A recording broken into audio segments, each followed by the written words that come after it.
ഞാനൊരു പാട്ട് പാടി അതിന് ശ്രുതിയില്ല, ഇത്രയും ദിവസം പ്രാക്ടീസ് ചെയ്തിട്ട് വെറുതെ ആയതെന്ന് പറഞ്ഞത് വളരെ മോശമായിപ്പോയി. ഞാൻ ചെറുപ്പത്തിൽ പാട്ട് പഠിക്കണമെന്ന് ആഗ്രഹിച്ച് നടന്നപ്പോൾ ഞാൻ +2 അവസാനം മ്യൂസിക് ക്ലാസ്സിൽ പോയി ചേർന്നതല്ല, ബേസിക്കലി മ്യൂസിക് ക്ലാസ് ഉണ്ടായിരുന്നു സ്കൂളിൽ. അവിടെ പോയി ഇരുന്നപ്പോൾ ഞാൻ പോകുന്ന കണ്ടിട്ട് എൻ്റെ കൂടെ എല്ലാ +2 എല്ലാ ചെക്കന്മാരും വന്നു.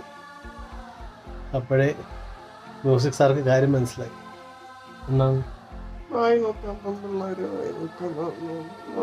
അങ്ങനെ അയാൾ തെറ്റിദ്ധരിച്ചു. പക്ഷെ ഞാൻ അങ്ങനെ സത്യമായിട്ടൊക്കെ പഠിക്കാൻ വേണ്ടിയിട്ട് തൊര കൊണ്ടുപോയതാണ്, തൊര കൊണ്ട്. പക്ഷെ വൃത്തികെട്ടന്മാരെ കാരണം ഞാനൊരു സാപ്പാസ പാടിയില്ലേ, അതോടെ മ്യൂസിക് സാർ അവിടുന്ന് അപ്പോയിക്കോ മോനെ നടക്കൂല പറ്റൂല എന്ന് പറഞ്ഞു. ഏതായാലും അത് പോയി. അതുകൊണ്ട് നിങ്ങൾക്ക് അനുഭവിച്ചോ, ഞാനിപ്പോൾ പാട്ട് പാടാൻ പോവാട്ടോ, അടുത്ത റീൽ പാട്ടാ.